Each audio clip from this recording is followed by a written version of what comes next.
Let me be blunt. Sleep isn't optional. It's civilization maintenance, and skipping it is like trying to run a computer with 2% battery and 4 tabs open. Tonight, I'm going to show you a 7-minute ritual that actually works, not the pseudo-wisdom you scroll past at 1 a.m. while doom-scrolling about coffee brands. Honestly, if you give me 7 minutes and Alex doesn't mess it up, you'll be surprised how quickly your brain gets the hint to shut down. Research shows even small, consistent rituals before bed can change how fast you fall asleep and how rested you feel the next day. In other words, habits beat hacks. I'll explain the why as we go so you can feel smugly scientific while sipping your imaginary chamomile. And yes, Alex insists on calling the routine a power snooze protocol because he thinks everything needs a techie name. This isn't a spa day, it's a 7-minute reset that whispers sleep rather than blasting it with noise and essential oils named after glaciers. Think of it like sending a polite RSVP to your nervous system. Yes, I'm coming for bed. Also, Alex nearly tried to set a stopwatch to dramatic countdown music.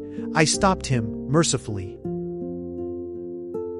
Meet our brave volunteer, Alex, who is charmingly optimistic and suspiciously certain he can nap on command, usually between scrolling and citing obscure YouTube facts.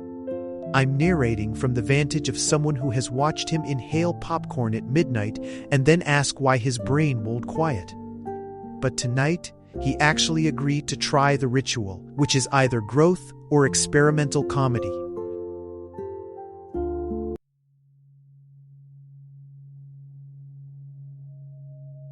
First, do the small, decisive thing. Flip your phone face down and move it away from your bed by arm's length. Yes, Alex, I mean you. And no, your 2 a.m. meme will not vanish forever. This reduces temptation and the blue light nudge that tells your brain it's still daytime. Small choices build momentum.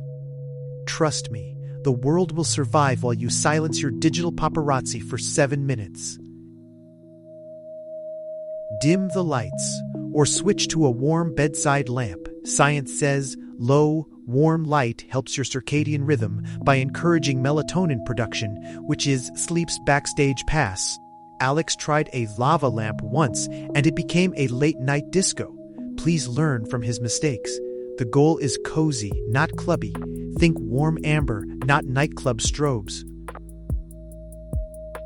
If your room feels like a sauna, your brain gets confused about whether it's bedtime or a dramatic escape scene. Aim for a slightly cool room. Around your body cooling down signals sleepiness. Alex insists on wearing 3 socks and a hoodie because comfort equals warmth, which is a philosophical stance I respect, but science gently disagrees with.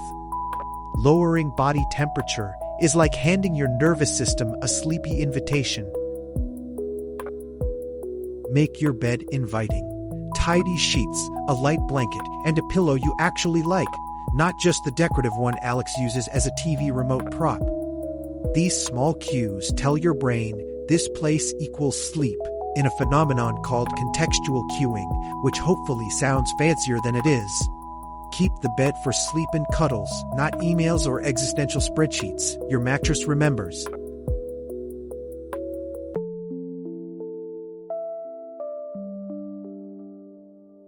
We start with breathing because it's free, portable, and oddly underappreciated. Plus, it makes Alex look heroic when he inhales like a cartoon bear. Try a 4-6 second inhale, a 4-second hold if that feels okay, then a 6-8 second exhale. Long exhales are the secret sauce. The long out breath lowers your heart rate and tells your nervous system it's safe to relax, which is exactly the RSVP we want. Count in your head if it helps. Inhale to 4 or 6, hold briefly, then exhale to 6 or 8. Think slow, outs not sprint to sleeps. Alex tried counting prime numbers once, and I lost him at 37, so keep it simple. After a minute or two, you'll hear your body sigh in a good way, which is the universe's tiny applause. If your mind starts narrating grocery lists, don't fight it. Treat thoughts like passing trains and bring your focus back to the breath like a polite commuter. Alex audibly says pineapples when distracted. True story, I didn't ask why. This is normal. The point is repetition, not perfection. Even the brain needs a guided tour back to calm. Do this breathing for 1 minute as part of your ritual, and you'll buy the brain time to stop improvising bedtime monologues. That's the whole magic trick. Alex swears by doing a victory fist at the end, which is adorable and optional. Remember, consistency across nights builds better sleep more than dramatic single-night rituals ever will.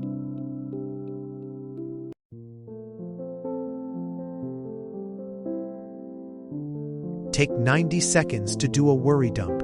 List 3 to 5 things that are sticking in your mind and, crucially, write them down so your brain believes they're saved. Alex wrote, "Remember to water the cactuses," and then worried about it for 20 minutes. Writing helps move thoughts from active worry to stored memory. This tiny act reduces cognitive load and frees your mind to actually rest. If you're deep into overthinking, try the 3-sentence journal. 1 line for what happened, 1 for how you feel, and 1 for a tiny next step or reassurance. Alex once wrote, "I ate a sandwich as an entire reflection and somehow found it healing." Don't overthink the writing quality. This compresses your mental loop into something your brain can file away instead of looping on repeat. For chronic ruminators, set a worry time earlier in the evening so you can tell your brain, "We already handled that, back off now." Alex tried scheduling his worry time at 2 p.m. and then forgot it existed. Ironically effective. You're training your mind to honor concerns at a reasonable hour, not at 2 a.m. with dramatic flair. After writing, say to yourself, "That's saved. I will handle it tomorrow," like a tiny verbal lock on the worry file. Your brain loves seals of approval. Alex said it out loud dramatically, and his cat looked impressed, which counts as social validation. This verbal cue strengthens the cognitive transition to rest.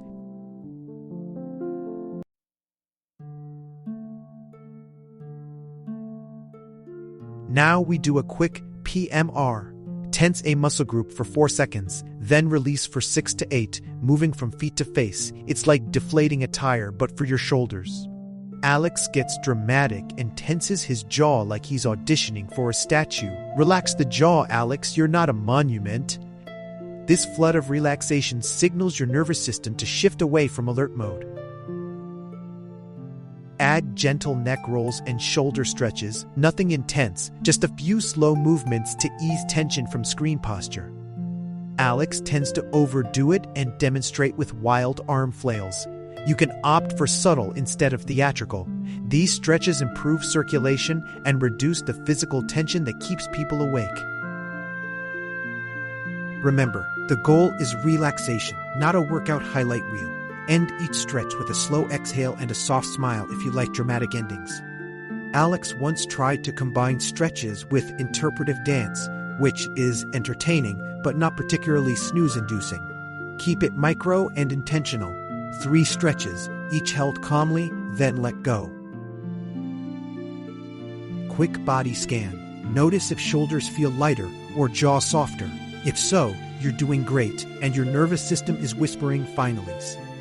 Alex does a theatrical sigh that would win an award for melodrama, but also communicates relief, so I approve. These micro-checks are how you measure progress without a sleep lab.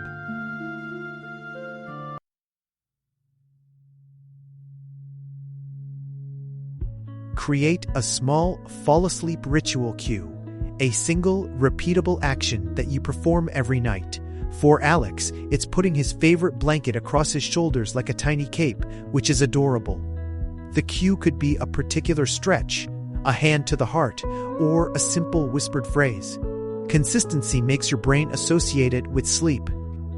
Rituals don't need to be dramatic, they need to be consistent. If you like scent, use a subtle cue like lavender or a calming balm, not enough to make the room smell like a spa catalog, just a whisper of scent that repeats nightly. Alex once emptied half a sachet, and we all learned what overcommitment to lavenders means. Olfactory cues are powerful because smell is tightly linked to memory, making this an easy associative trick. Do a final micro checklist: phone face down, lights dim, journal closed, breath slowed, cue performed, then lie down and resist the urge to philosophize. Alex narrates his checklist like an airplane pilot and then attempts the thumbs up, which is adorable. That final ritual action is the last signal your brain needs to go from planning mode to snooze mode. Lie back, keep your breath slow and steady, and allow your attention to settle on the rhythm of the out breath. Think of sleep as the background color returning to the page.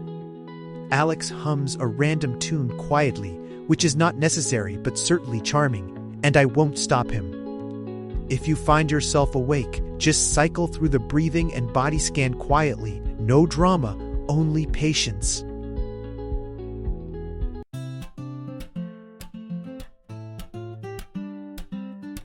If your brain refuses to quiet despite the routine, try a mental imagery trick.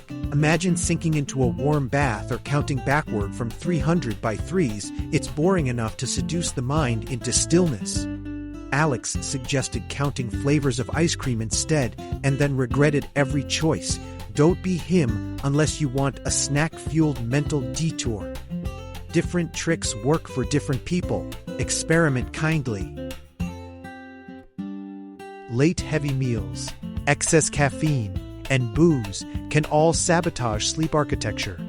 Alcohol might knock you out faster, but fragments sleep later, like a prankster at your rest party. Alex once carved up for bedtime and then developed a passionate relationship with his bathroom at 3 a.m. Learn from our documentary evidence.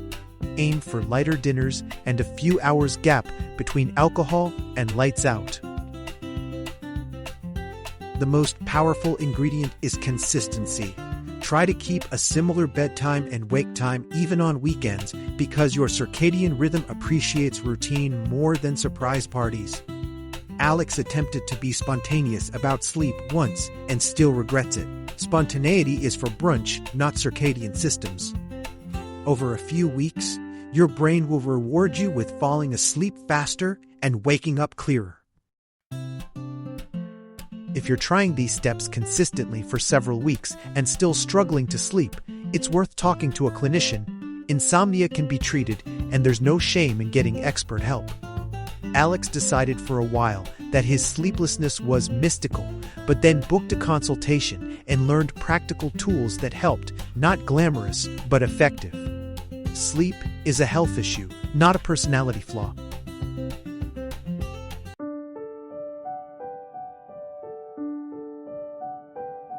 Quick recap: 1 minute breathing, 90 seconds of worry dumping, 2 minutes of progressive relaxation and stretches, and a final ritual cue, all in under 7 minutes. Alex managed it in 6 minutes and 12 seconds while also misplacing his reading glasses, so your mileage may vary.